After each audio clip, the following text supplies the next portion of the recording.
So one thing that I've noticed talking to veterans is they all seem to have a very similar experience that you briefly touched on there, where you get into the army or whatever department, and then you think that you're going to serve your country, that you know, from a very patriotic sense, you join.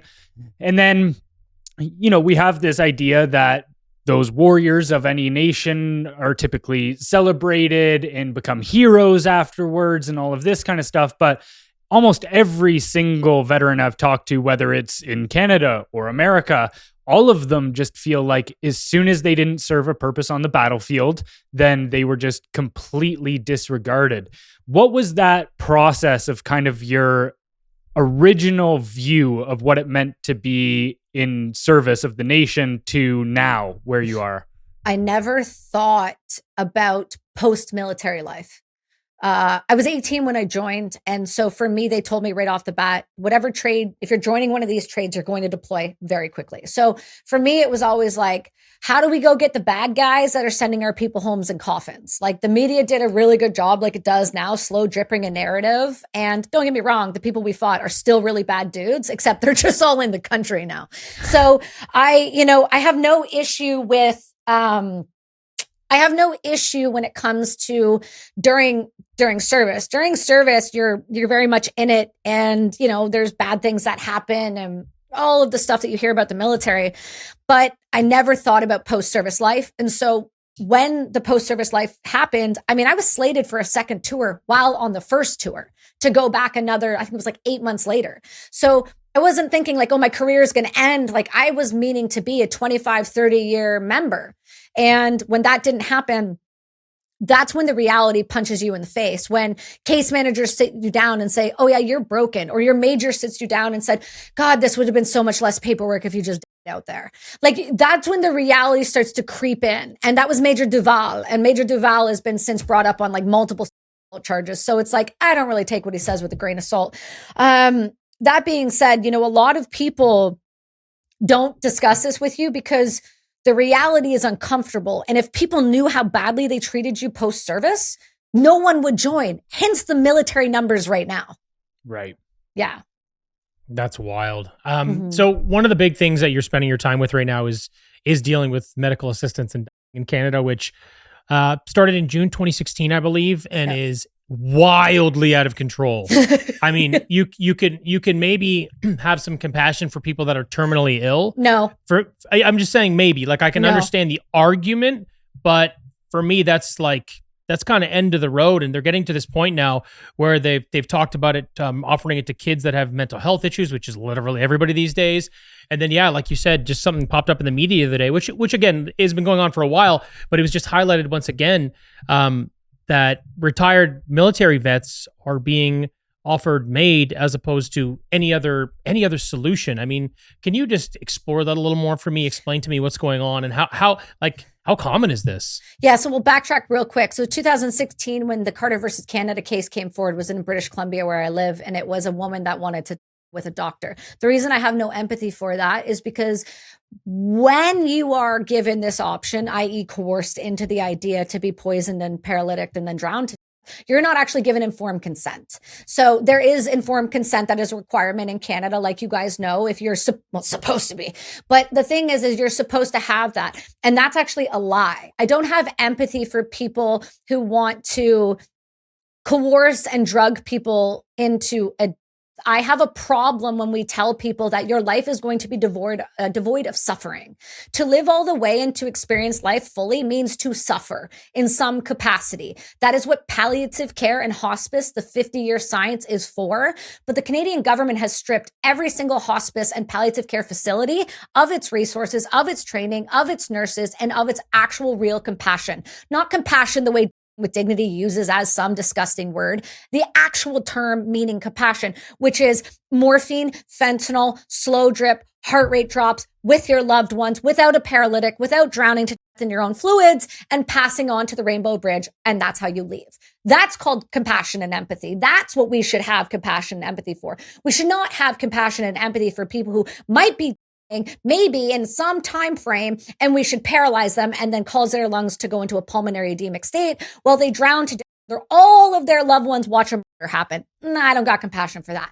But what I will say is that yes, they are expanding. 2021 is when track 2 came in. So track 1 was foreseeable, for the people that were like gonna die in the next like month or 2. But the thing about that is you can be killed within 24 hours if you go to track 1. That's how quick it can happen. So this blah, blah, whatever, it takes forever to find someone, 90-day period is such bullshit. Can I swear here? Yeah, go right ahead. That's just a lie. That's just not true. We have over 1,800 murderers in Canada and roughly 300 are doing all of the killing. So like, that's a problem. 2021 kicks on and with dignity, once again, this pro-death cult who has been around since the 90s, who does nothing more than raise money to kill more people and lobby the Supreme Court and coerce them in backdoor meetings like Pamela Wallen just did to say like, you guys should vote to kill more people as she makes a platform off of veterans her whole life. 2021 turns into track 2, non-foreseeable death. So that's like me, the person here who has all of these physical ailments. Notice I said physical, not psychological, because I've had 23 surgeries. So I have knee problems, shoulder problems, stuff from the service. I have a traumatic brain injury. I have hearing loss, yada, yada, yada, qualify. Now, what they do is they say, well, you have to have something that's, grievous or irremediable. But when you look at the stats and you look at the data, what you see is fragility, meaning just getting old, is one of the number one reasons why people are being mated under track 2. Now, here's what's crazy. People go, well, track 2, Kelsie, you can never go faster than track 2 if you're not terminal. Here's how you do it. It's really simple. Watch this. I am no longer eating or drinking. Right. I now go to track 1. So Wow. I could just be like this, which, by the way, there has been somebody out here in the West Coast who had depression and hearing loss, and he was made under track 2. So don't tell me it's not happening. You're out of your mind. There's 400 non-compliant deaths alone last year in the Ontario coroner reports, meaning those people did not qualify. And we do know for a fact that Veterans Affairs has offered over 20 people. Just before this, I interviewed another one that's coming out on December 12th, who's a whistleblower who was offered in 2019. So we know this is happening. And we know the expansion is slated for 2027, which moves it from track 1 to track 2 to now for mental illness alone. So all of your veterans, all of your homeless, all of your addicts, all of your depressed teenagers, anybody with PTSD, anybody who's had a rough day can walk into a Canadian ER and say, I want to apply for MAID. And once you're in the system, you're in it. And good luck getting out of it, because these guys are predators if we've ever seen them. Wow. Yeah. So first thing I would say is just learning about the actual process. So when I'm saying, okay, I could have some compassion for people that are terminally ill, that's more about the way you described compassion. If it's going to be fentanyl, yeah, like morphine, fentanyl. And honestly, like, that's not the path I would go. I agree that life is going to give you an experience. It'll find its way out on its own. That's how I personally see it. Yep. But I could see down that path having compassion. The way they do it is fucking insane. So do you think that's so wild to me? Do you think the motivation is ideological? Is it financial? Is it a mix of both? Like, why are these people doing this? It's twofold. So people have started calling me Canadian Candace Owens because they think I'm such a lunatic around this. I'm like, no, I'm not. Just listen. Here's what it is. I'm serious. I'm not kidding. I'm not crazy. There is a study that was done by the Journal of Death and Dying in the Omega Sage peer-reviewed paper from Canada that states they expect to exterminate, I say that word, that's my choice of words, or euthanize, or just rerun the eugenics program again, starting in 2027 to 2047. They do a rough estimate, not my numbers, because I'm not a scientist and we got to trust the science. It's 14.7 million Canadians broken down into the homeless, to the mentally ill, to the disabled, and to the elderly.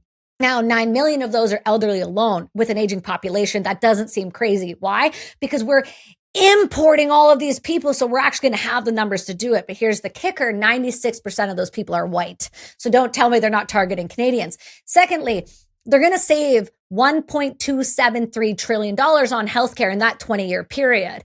Now, that itself is enough of a motive, I would like to think, financially for Health Canada, as Mark Carney sends all of his money to anywhere, everyone else, and $183 million to Black-owned businesses. I don't even know who's Black in Canada. Is there? I don't know. So when I look at this stuff, I just go, okay, there's a financial motive. Cool. There's a burden on the system motive because, we fired all of the doctors and nurses who actually had backbones and sent them out of the country. So of course we're shutting down hospitals left, right, and center. There's a financial motive. Here's the second motive. I don't know if you guys have been paying attention to the world in the past 10 years, but there's this thing called like woke DEI bullshit that is like seeped into the universities like Jordan Peterson said it would. And now here it is. And it is this idea that you're to never suffer and that we're always supposed to be compassionate and dignified. And then you have predators and mentally ill individuals and psychopaths like Ellen Wiebe and Stephanie Green from CanMap, who, by the way, don't have a clue what they're doing. Why is it? Because they used to deliver babies and do abortions all day. So don't tell me that you now know how to absolutely kill someone because, oh my God, wait, there's no actual research around killing people because that's called eugenics. And so the drugs that are being used, the 3 to 4 drugs that are on the NIH website that people say aren't there, but definitely are, and Dr. Stephanie Green advised them on it, shows emphatically every single drug that is used is non-FDA approved for killing. And we are the only country in the world to use a paralytic. So let me explain very briefly why this is insane outside of the ideological, like liberal mindset that like we never suffer, we never struggle, we just kill you instead. And the financial component is this. America does lethal injection. We know that. You've seen all the movies, Green Mile, where they electrocute someone or they kill someone and they cover the thing so you don't see the person's body freak out. But we do that to people who are like pedophiles and like serial killers and like not enough up here, clearly. But down there, they definitely hammer that. Yeah, we let our pedophiles out. We let our pedophiles out because they deserve constitutions and to More touch other children some more. Yeah, more compassion, 100%. right? Totally. And so like my friend Andy Stump says, is like there's a way to handle those people and it's like with like slowly peeling their skin off one piece at a time. Yep. But that's a Navy SEAL. So we'll give him grace on that. But here's the thing. What we do is worse than lethal injection, right? Because we don't do it to the worst of our population. We actually do it to the most vulnerable of our population. And America does it without a paralytic. Okay? Because again, non-FDA approved, can't study killing. The only time we studied killing was way back in eugenics during the Holocaust, and the Nazis decided to send people to Hadamir Castle, and they timed how long it would take to kill as many people as possible. We don't do that anymore. So then what has happened is Canada put in a paralytic, so you can't actually see how bad it is. Dr. Joel Zivit, really brilliant doctor, Canadian, moved to America, smart man, and he works at Emory State University. I've interviewed him before. I actually read his testimony, his word for word verbatim testimony from the Senate hearing of 2021 on Jordan Peterson. And that's kind of what made people lose their minds a little bit. And all I was stating was what he did. He did the very first post-mortem autopsy study on over 200 lethal injection patients. And he goes, this just doesn't feel right. One of these drugs went missing on the market. And they're like, why is it gone missing? And what they realized is that the drug was being made in the EU. And the EU states that no drugs can be made there if they're going to be used for killing. So what he did is he did this study, and his hypothesis was that this is doing something to the body during the process. And he was right.